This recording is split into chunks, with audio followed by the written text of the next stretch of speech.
this one here? That's it. Yes, sir.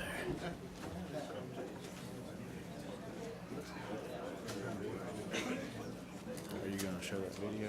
Yeah, I'll just. It's right there. Right there, okay. Awesome.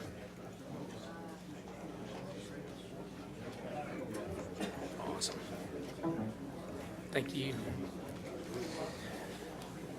Well, I appreciate the opportunity to be here and address the commission and all the folks that are here. I also, as last time I was here, as a year ago this month, I marvel at and very much appreciate the balance and the challenge that the commission has with taking care of our natural resources. It's definitely not an easy row to hoe. So anyway, I'm John McFadden. I work with the Tennessee Environmental Council, and we're a science-based organization. We're 45 years old this year. We know, because science tells us over and over again, that natural resources are the backbone of our economy, our communities, and our quality of life. See if I can make this advance. We do a number of different things.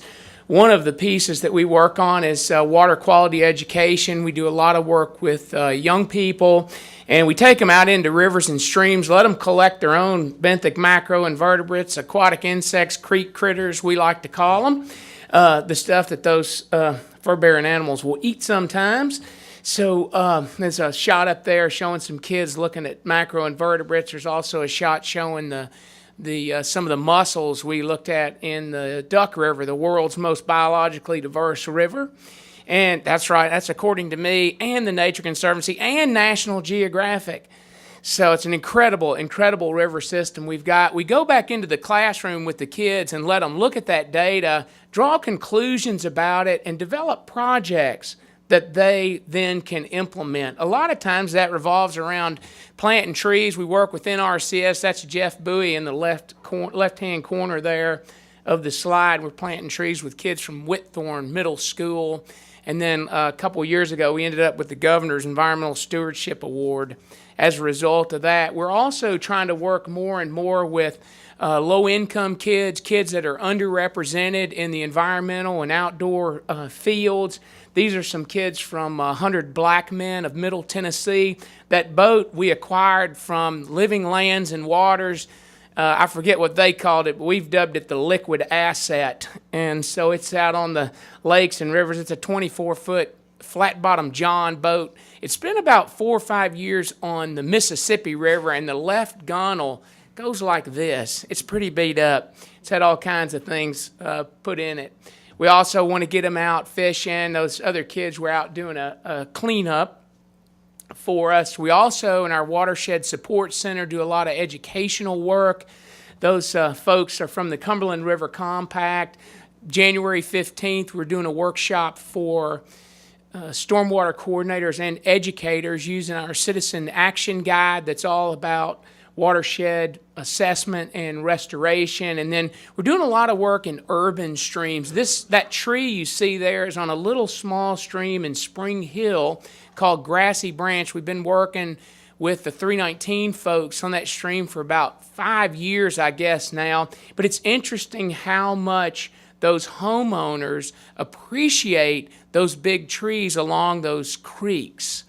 And that's one of the things that's been really interesting for us. They've welcomed us being there because they've seen those trees starting to fall as a result of the stream bank erosion that's going on. We prioritize green infrastructure. As I think I mentioned last year, it gets stronger over time once you get it established. It also improves the economic as well as the natural resource condition out there, improves quality of life, and there's nothing more important that we can do for our rivers and streams, especially our urban rivers and streams, than planting trees on the creek bank or reforesting those riparian zones. Depends on who you're talking to. We started several years ago a project called the Tennessee Tree Project.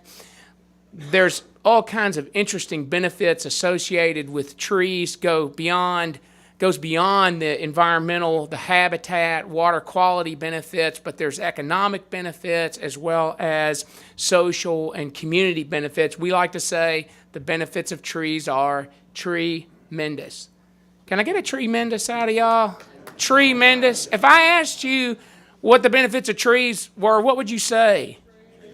That's kind of what I was thinking. That's pretty awesome. So we planted trees earlier this morning. We were cutting some earlier, and now we're back to planting them. But anyway, and that speaks directly to that balance that y'all have to try to meet. Our Tennessee Tree Project, we set some goals early on, trying to plant 1 million trees. We've planted about 152,000 so far since '07. Last year, Forestry gave us the Tennessee, the Friend of Forestry Award in 2014. We work on a lot of different sites planting trees. This is actually a corporate site.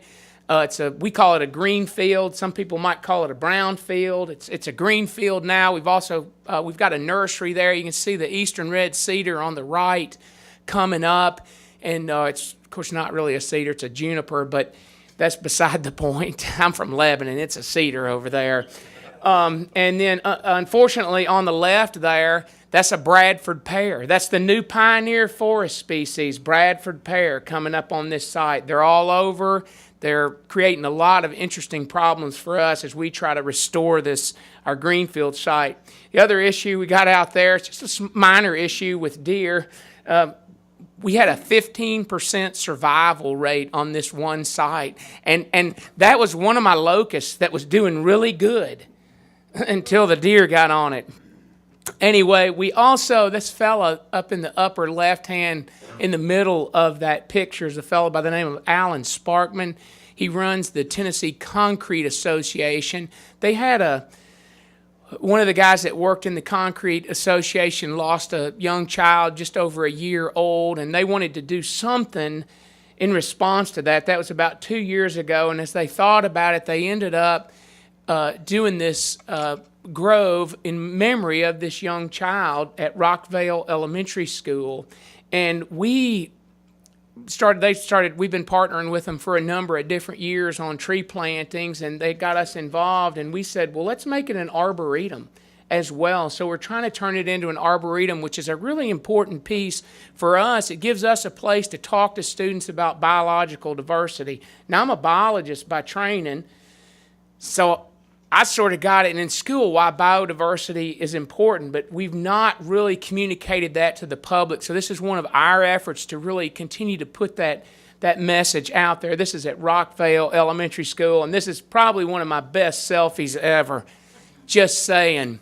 We also, this past year, we wanted to celebrate Arbor Day in November when it's time to start planting trees. And so what we did was we gave away about 300 trees from one of our nurseries and to people who wanted to plant trees in honor of a veteran or in memory of a veteran. So we're looking to grow that program over time. Well, I showed y'all this slide last year. That's kind of our tree planting that we've done since '07 when I started with the Environmental Council. That number there on the far right, the 2015, it says projected. I told y'all we were going to try to plant 50,000 trees in a day. We didn't quite make it. We had some weather issues that came up. We had about, several inches of snow and ice on the ground. We had to move the day to March 14th instead of the end of February, but we got in about 48,000 trees, and I want to show you this video real quick on that project. Here we go. Nashville's Mill Creek Greenway is a path that leads us back to nature. Save the gentle sounds of running water and rustling trees. It's peaceful and quiet. We've got the trees down here. Except for today. All right, everybody, let's head over. We got 500 trees. We're going to try to plant them all in 1 hour. So from 10 to 11, don't expect to catch your breath, okay? 5, 4, 3, 2, 1, go! Along the creek bed, more than 50 volunteers get to digging in the largest tree planting race Tennessee has ever seen. For this one team hard at work, there are many more across the state. 2,500 volunteers in 93 counties with a goal to plant 50,000 trees in just 1 hour. Yeah, just up to the tree line there. Here at Mill Creek, they're led by John McFadden. 6 foot apart. the Tennessee Tree Project's best timekeeper 2 minutes behind, guys. We're about 2 minutes behind. and biggest advocate. It was crazy, the demand for trees in our communities. At first it was scary, then it was like, wow, this is great, man. I like digging the hole. Tennessee Department of Agriculture providing the trees today. Tennessee Department of Environment and Conservation provided our primary distribution sites. Thursday and Friday, we distributed over 50,000 trees into 93 counties. Oh yeah, good day to do this.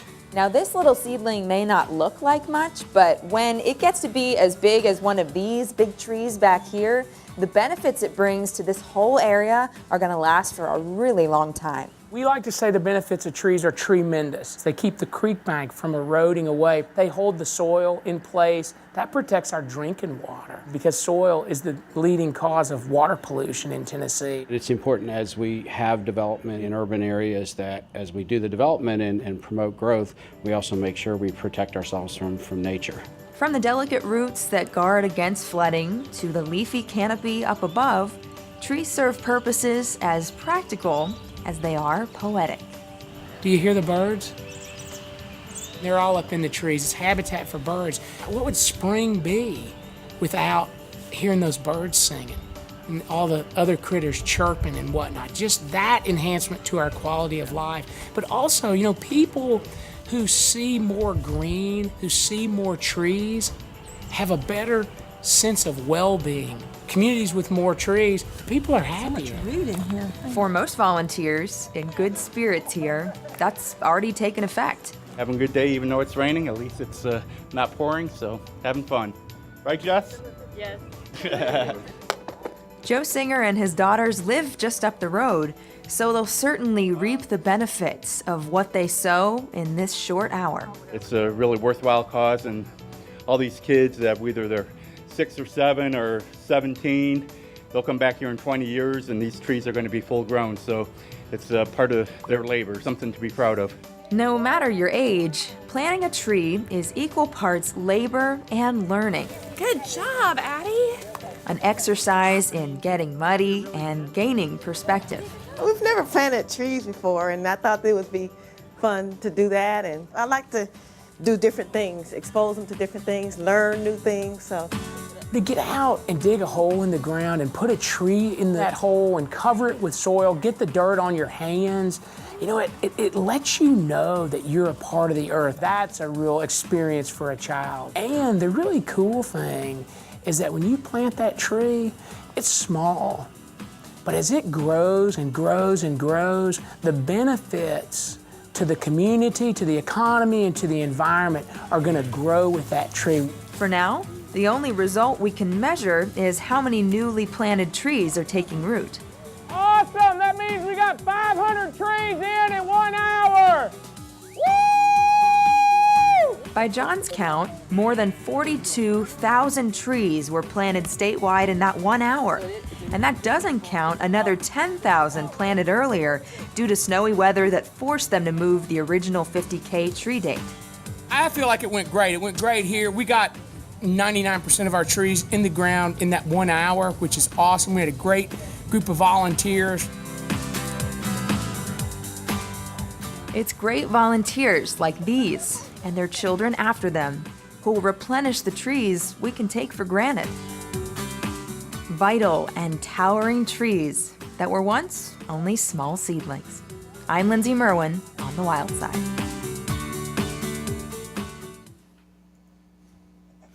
And real quick, just to update those numbers, but we ended up with over 3,000 volunteers.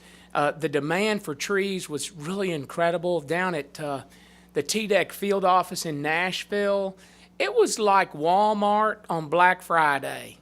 People were running people over to get at those trees. It was incredible.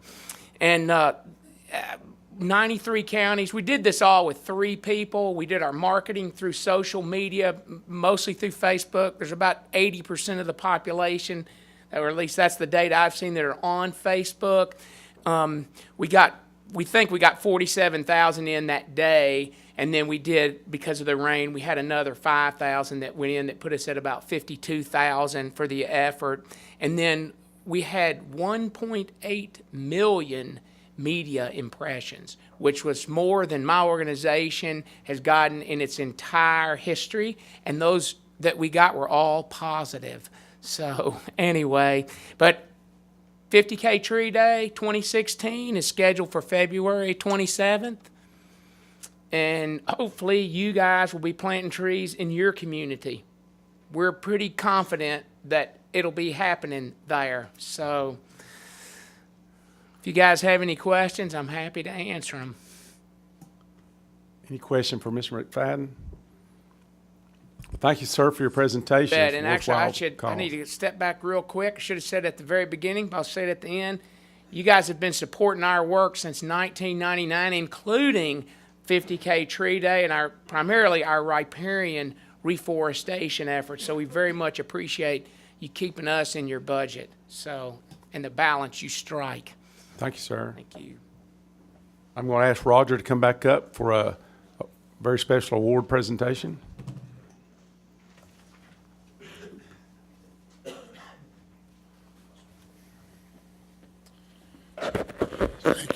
Thank you. This is, whoop, what did I do? Nashville's Killed Mill it. Creek Greenway is a path that leads us back to How do I nature. stop this? Save the gentle. I guess. I didn't even realize that I was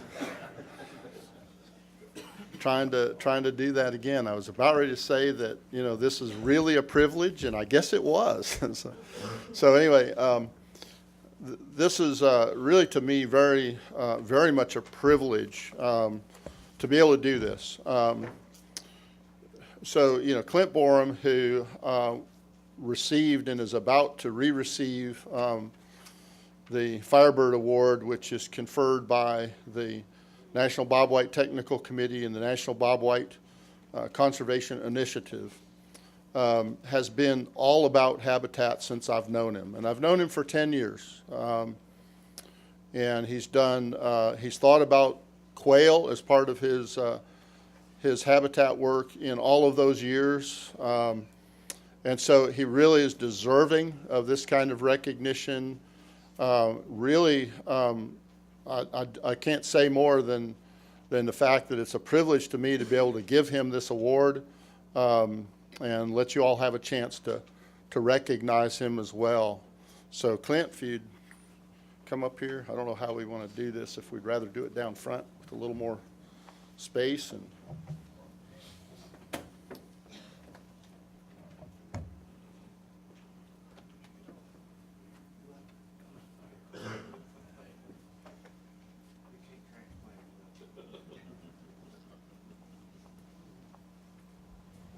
Clint, this is my friend. This is really an honor to give you this award for being a Firebird for 2015, and I expect lots more work out of you. And I know you'll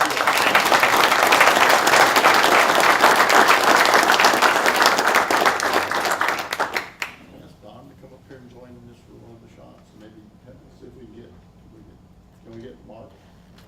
Sure. Let's get a shot with all of us here.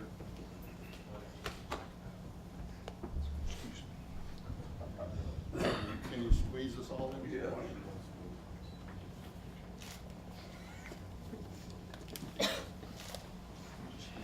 Get that in the right angle.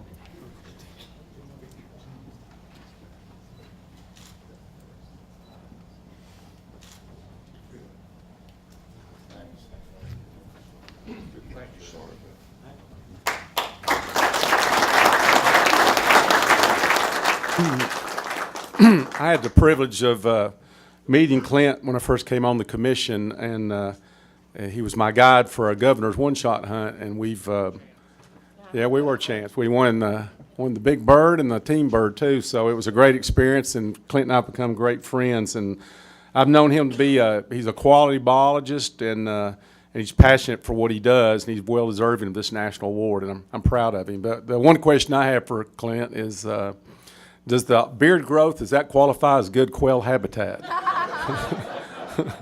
He looks. No, but I have found out you can hang ornaments off. I told him he looked like Stonewall Jackson, which is one of my heroes. So congratulations, Clint. We're very, very proud of you. Excuse me. We're going to move on now to to Joe Elkins with the North Cumberland Wildlife Management. He's going to talk about our elk habitat.